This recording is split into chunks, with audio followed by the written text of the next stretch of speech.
नमस्कार मित्रांनो. तर लपंडाव या मालिकेच्या 22 मार्चच्या एपिसोडमध्ये छान ट्विस्ट बघायला मिळतोय. आणि ट्विस्ट असा असणार आहे की सरकारचा वाढदिवस असतो. सखी सरकारकडे येते आणि म्हणते, आई, जे झालं ते आपण विसरून जाऊ आणि पुन्हा नव्याने सुरुवात करू. आणि म्हणून मी तुला सॉरी बोलायला आले. मी आत्तापर्यंत जो काही तुझा अपमान केला आहे त्यासाठी I am really. Sakhi sorry बोलणार तेवढं तिथे कान्हा येतो. कान्हा म्हणतो, सखी मॅडम, सॉरी बोलायची काही गरज नाही आहे. आता खरं तर सरकार तुम्हाला सॉरी बोलल्या पाहिजेत, कारण सरकार या कामत एम्पायरच्या खरी मालकीण नाही आहेत. तर खऱ्या मालकिणीला मी सोबत घेऊन आलो आहे. कान्हा मागे वळतो आणि तेजस्विनीला आवाज देतो. तेजस्विनी म्हणजे सखीची खरी आई तिथे येते. सखीच्या खऱ्या आईला बघून सगळ्यांनाच धक्का बसतो. आता कान्हा तेजस्विनीपर्यंत कसा पोहोचतोय हे बघणंही तेवढंच इंटरेस्टिंग असणार आहे. तर ह्या सगळ्याची सुरुवात कशी होते ते थोडक्यात पाहू. तर मालिकेत आपल्याला असं बघायला मिळतंय की आपल्या आईचा वाढदिवस आहे म्हणून सखी दरवर्षीप्रमाणे मंदिरात शिरा वाटप करणार असते आणि त्यासाठी तिने सगळी तयारी केलेली असते. सरकार तिथे येते आणि तिला विनाकारण डिवचते, सखीला काही बाई बोलते. आणि सरकार सखीला पुढे म्हणते, सखी, माझा उद्या वाढदिवस आहे, मग मला बर्थडे गिफ्ट म्हणून तू काय देणार आहेस? सखी म्हणते, आई, मी विचार करते की असं काहीतरी देऊ की जे तू फेकून देणार नाही आणि त्यामुळे तू फेकून दिल्यामुळे मला त्रास होणार नाही, असं काहीतरी द्यायचा विचार करते. सरकार म्हणते, एक काम कर ना, कान्हाला विचार, तो काय देतोय. जाऊ दे, तू नको विचारू, मीच जाऊन विचारते. सरकार कान्हाकडे जाते. तर इथे कान्हा पेपर्स घेऊन बघत असतो. कान्हा पेपर्स मोठ्याने वाचतो. त्यामध्ये लिहिलेलं असतं की मी सखी राघव कामत माझी सगळी प्रॉपर्टी कबीर किर्लोस्कर याच्या नावावर करते. कान्हा हे मोठ्याने वाचतो आणि तेवढ्यात तिथे सरकार येते. सरकार म्हणते, कान्हा, काय म्हणालास तू? कान्हा काहीच बोलत नाही. सरकार त्याच्या हातामध्ये पेपर्स बघते आणि ती कान्हाला म्हणते, अरे वा, माझ्या बर्थडे गिफ्टच्या तयारीला लागलास तू, बघू बरं पेपर्स. ती कान्हाच्या हातातून पेपर्स घेते. कान्हा घाबरतो आणि सरकारच्या हातातून पेपर हिसकावून घेतो. सरकार भडकते. सरकार म्हणते, तुझी एवढी हिंमत, तू माझ्या हातातून पेपर हिसकावून घेतले?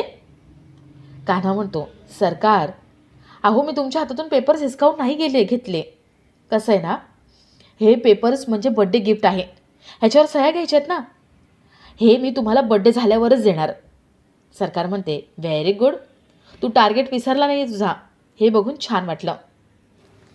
सरकार पुढे कान्हाला म्हणते, कान्हा, उद्या माझा वाढदिवस आहे, त्यामुळे जरा बरे कपडे घाल. तू आत्ता हे जे घालतोयस ना, ते राघवचे कपडे आहेत. उद्या सरकारचा वाढदिवस आहे, तू सरकारच्या स्टेटसला शोभत नाहीस, पण तरीही आमचं नाव राहील असं काहीतरी घाल, कारण तुझं आता आमच्याशी नाव जोडलं गेलं आहे, आमची लाज राख. सरकार असं बोलून वर जात असते.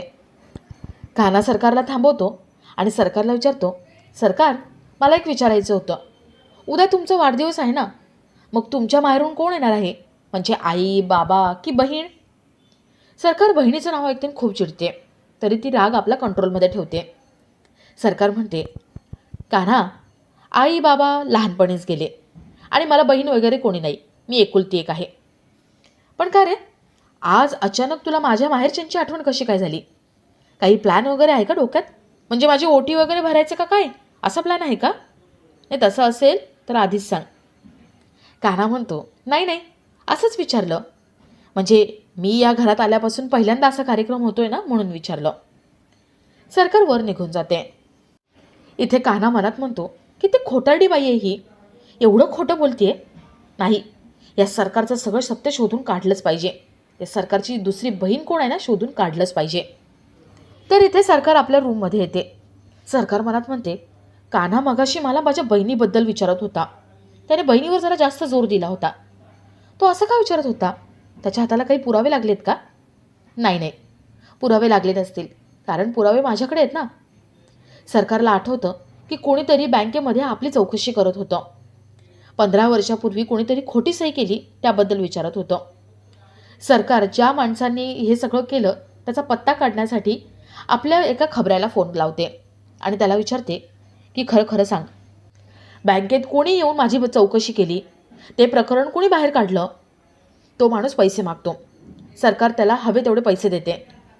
तो माणूस म्हणतो, शिरीष बेर्डे, त्याने तुमची फाईल मागवून घेतली होती. रिटायर्ड मॅनेजर आहे. सरकार म्हणते, ठीक आहे, आता त्याची वाट लागणार.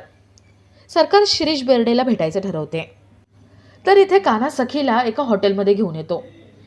कान्हाने आपल्याला असं छान हॉटेलमध्ये घेऊन आले म्हणून सखीला छान वाटतं. कान्हा म्हणतो, सखी मॅडम, मला आहे ना एका पेपरवरती सह्या हव्या आहेत. म्हणजे लाईफ इन्शुरन्स आहे. मला काही झालं तर तुम्हाला 1 करोड रुपये मिळतील. नॉमिनी म्हणून तुमचं नाव टाकले. प्लीज सह्या करा ना. सखी त्या पेपरवर सह्या करायला घेते. कान्हा म्हणतो, सखी मॅडम, अहो ते पेपर्स वाचा तरी ना कसलेत. सखी म्हणते, कान्हा, अख्खा माणूस वाचलाय मी. पेपर्स वाचायची काही गरज नाही. माझा तुझ्यावर पूर्ण विश्वास आहे. सखीचा आपल्यावर एवढा विश्वास आहे हे बघून कान्हाच्या डोळ्यात पाणी येतं. आणि आपला आजचा हा भाग इथेच संपतो.